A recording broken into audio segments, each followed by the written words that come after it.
Hi అండి, అందరికీ నమస్తే. My devil Ravan part 3. నిరాశగా అన్నను చూసి ఆ ఫైల్ తీసుకుని అక్కడి నుండి తన క్యాబిన్ కి చేరుకుని అన్న మాటను జవదాటని లక్ష్మణుడిలా అన్న చెప్పిన పనిలో బిజీ అయిపోయాడు వైభవ్. ఇంతలో సునామీలో దూసుకు వచ్చి అతీత్ క్యాబిన్ డోర్ ఓపెన్ చేసింది ఒక అమ్మాయి.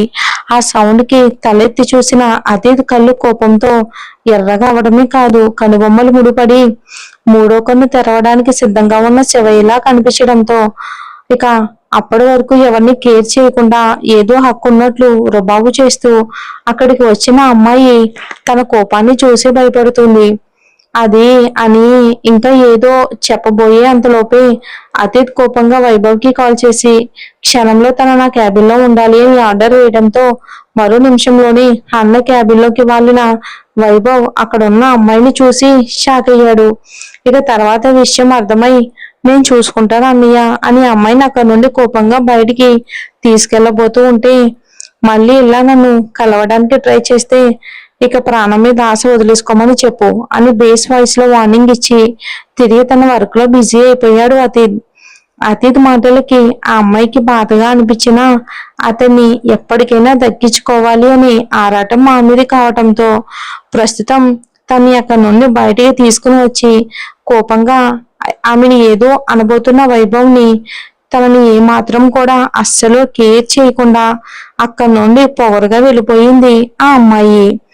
వైభవ్ వెళ్తున్న అమ్మాయిని చూస్తూ ఎందుకు సహనా, ఎందుకని ఇంతలా మారిపోయావు? అన్నయ్య నిన్ను ఎప్పటికీ కూడా ఒక మంచి ఫ్రెండ్ లానే భావించాడు. ఇది ఎప్పటికీ అర్థం చేసుకుంటావు నువ్వు? ఈ టైంలో ఒక మంచి ఫ్రెండ్గా అన్నయ్యకి సపోర్ట్ ఉండాల్సిన నువ్వే నీ మొండితనంతో అన్నయ్యకి దూరం అయ్యావు. అది సరిపోదు అన్నట్టు అన్నయ్య నేను కలవద్దు అని ఎంత గట్టిగా చెప్తున్నా నువ్వు మాత్రం ఆ మొండితనం చూపిస్తూ అన్నయ్యకి ఇంకా ఇంకా దూరం అవుతున్నావు. అసలు మీ ఇద్దరి మధ్య ఏం జరిగింది? అన్నయ్య నిన్ను ఇంతగా ద్వేషిస్తున్నాడు అని అడిగితే అది కూడా చెప్పవు అని గాఢంగా ఒక నిట్టూర్పు వదిలి మళ్ళీ తిరిగి వైభవ్ తన క్యాబిన్ లోకి వెళ్ళిపోయాడు. అదిత్కి జశ్వంత్ లాగానే సహనా కూడా బెస్ట్ ఫ్రెండ్స్ అన్నమాట.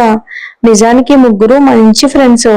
కానీ కొన్ని కారణాల వలన సహనాని అతీత్ దూరం పెట్టేశాడు. అతీత్ జీవితంలో ఎదురైన కొన్ని సంఘటనల వలన ఆ దూరం శాశ్వతం కావటమే కాదు, ఇప్పుడు కనీసం ఆమెను చూడటానికి కూడా మన హీరో అస్సలు ఇష్టపడట్లేదు. ఎందుకు అనేది మనం తర్వాత తెలుసుకుందాం. ఇక స్కూల్ అయిపోగానే వర్ష స్కూటీ మీద ఇంటికి చేరుకున్న ప్రేమ ఇంట్లోకి వస్తూనే పెళ్లిళ్ళ పేరయ్యతో ఫోన్లో సంతోషంగా మాట్లాడుతున్న తల్లిని చూసి ఇక ప్రేమకి విషయం అర్థమై ఆవిడ కాల్ మాట్లాడి పెట్టేగానే ఎప్పుడొస్తున్నారు అని అడిగింది ప్రేమ కిచెన్ లోకి వెళ్తూ. అసలు ప్రేమ మొహంలో ఎలాంటి భావం లేకుండా ఇలాంటి పెళ్లి చూపులు ఇప్పటికే ఎన్నో జరగటం వలన అసలు ఆ తంతుతోనే ప్రేమ బాగా విసిగిపోయింది. ఇక ఆవిడకి అర్థమైపోయింది. అందుకే విషయం అర్థమైన ప్రేమ మొహంలో సంతోషం గాని ఆతృత గాని కనిపించకపోవటంతో మనసులోనే కొంచెం బాధగా అనిపించినా ఇక ఆ సంబంధం ఎలా అయినా కుదరాలి దేవుడా అని తులసి గారు మనసులోనే దేవుణ్ణి వేడుకుని తన కోసం తన తల్లి కోసం టీ పెట్టుకుంటున్న ప్రేమతో అబ్బాయి వైజాగ్ లో ఏదో ఈవెంట్ మేనేజ్మెంట్ కంపెనీ నడుపుతున్నాడంట. ఒక్కడే కొడుకు, ఆస్తిపాస్తులు కూడా బాగానే ఉన్నాయి అని పేరయ్య చెప్తున్నాడు. వాళ్ళకి నువ్వు బాగా నచ్చావంట తల్లి, రేపే నిన్ను చూసుకోవటానికి వస్తామని చెప్పారంట. ఆ విషయం చెప్పడానికే ఫోన్ చేశాడు పేరయ్య అని ఆవిడ ఎంతో సంతోషంగా చెప్పేసరికి ఆవిడ చేతికి ఒక టీ గ్లాస్ అందించి మరో గ్లాస్ తను తీసుకుని పెరట్లో ఉన్న మొక్కల దగ్గరికి వెళ్ళిపోయింది ప్రేమ మౌనంగా. ప్రేమ ప్రవర్తన తులసి గారికి బాధగానే కాదు కొత్తగా కూడా అనిపిస్తూ ఉంటే మౌనంగా ప్రేమ వెనక్కి వెళ్లి పెరట్లో కూర్చున్నారు ఆవిడ కూడా. ప్రేమ ఆ సాయంత్రం వేళ ఆ చల్లటి వాతావరణాన్ని ఆస్వాదిస్తూ పొగలు కక్కుతున్న టీని ఎంజాయ్ చేస్తూ తాగి పక్కనే పెట్టేసి ఇక మొక్కల దగ్గర శుభ్రం చేయటం మొదలు పెట్టింది ప్రేమ. ప్రేమ మనసు బాగోలేనప్పుడు ఎవరితోనూ మాట్లాడడానికి ఇష్టపడదు. వీలైనంత వరకు ఏదో ఒక పని చేస్తూ తనని తను బిజీగా ఉంచుకుంటుంది. అందుకే ప్రస్తుతానికి ప్రేమ దేనికో బాధపడుతుంది అని అర్థమైన తులసి గారు ప్రేమనే చూస్తూ కూర్చుండిపోయారు. అలానే ఎంతైనా తల్లి మనసు కదండి. ఎదురుగా బిడ్డ అలా బాధపడుతూ ఉంటే చూస్తూ ఉండలేరుగా. అందుకే ఉండబట్టలేక, ఏమైందమ్మా, ఈ పెళ్లి చూపులు ఇష్టం లేదా, లేకపోతే స్కూల్లో ఏదైనా ఇబ్బందా అని అడిగారు తులసి గారు.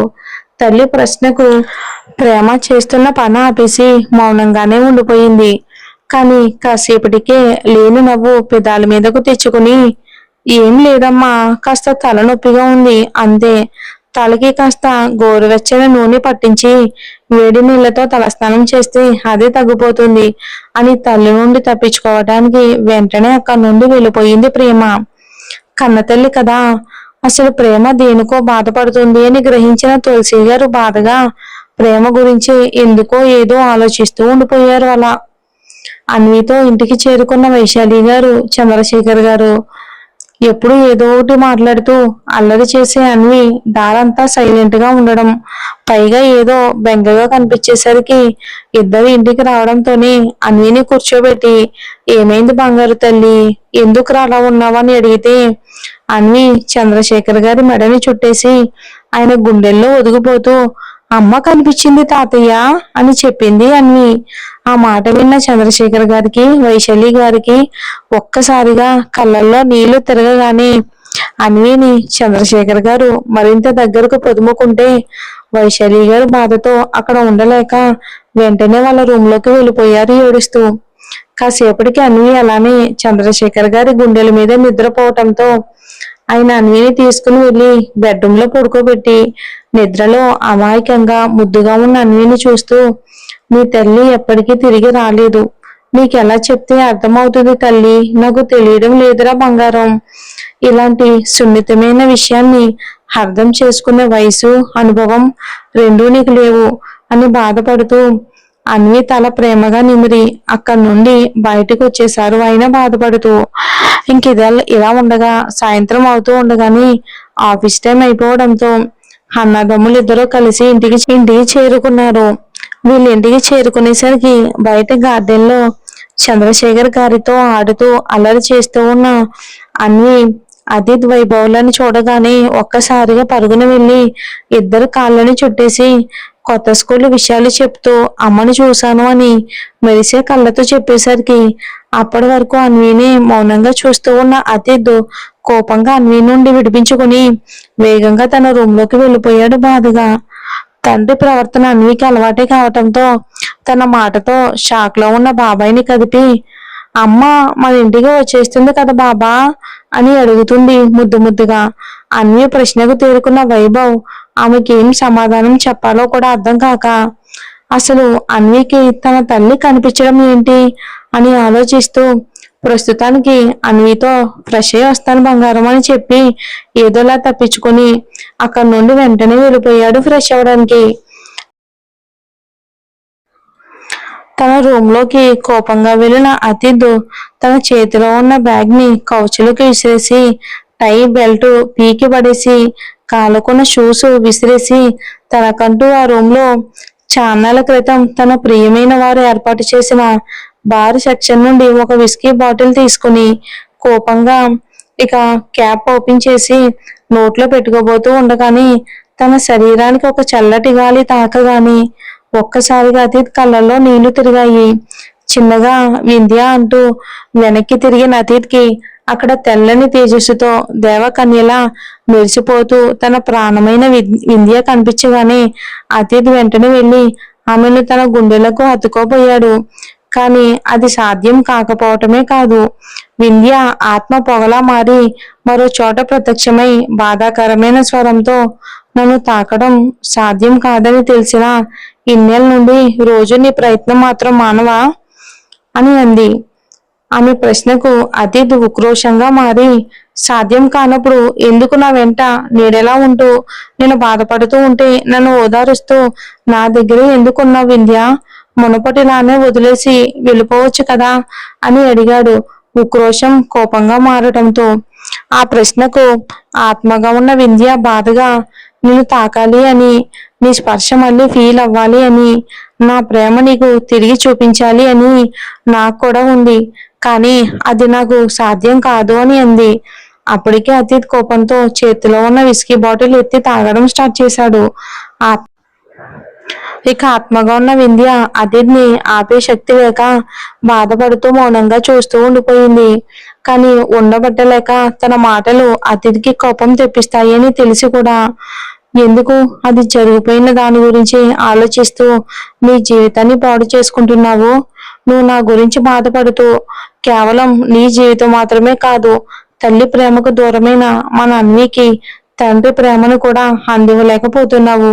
నేను ఎప్పటికీ తిరిగి రాను అని తెలిసి కూడా నిన్ను నువ్వు శిక్షించుకుంటూ ఇక అన్యం పుణ్యం తెలియని ఆ పసి ప్రాణాన్ని కూడా బాధ పెడుతున్నావు. ఇది న్యాయం కాదు నీకు. నా మాట విని నన్ను మర్చిపో అని ఇంకా ఏదో చెప్పబోతున్న వింధ్య మాటలకి అప్పటికే కోపం పీక్స్ లోకి వెళ్ళిన అతీదు షటప్ వింధ్య అని గట్టిగా అరిచి చేతిలో ఉన్న ఖాళీ బాటిల్ నేలకేసి కొట్టాడు ఆవేశంగా. అతను అలా అరిచేసరికి ఒక్కసారిగా వింధ్య అదృశ్యమైపోయింది. కాసేపటికి కాస్త శాంతించిన అతీదు తలెత్తి చూసేసరికి వింధ్య ఎక్కడ కనిపించకపోవటంతో వింధ్య అని గట్టిగా అరుస్తూ అక్కడే నేల మీద నీరసంతో నిద్రలోకి జారుకున్నాడు మన హీరో. మరి మీ విలువైన అభిప్రాయాన్ని కూడా తెలియచేయండి ఈ స్టోరీ మీద. మరి పెళ్లి చూపుల కార్యక్రమం ఏమైందో నెక్స్ట్ అప్డేట్ లో చూద్దాం. మరి సినిమాలోనే కాదు కదండి, దెయ్యాలు భూతాలు అప్పుడప్పుడు స్టోరీలో కూడా పెడదాం, ఏమంటారు?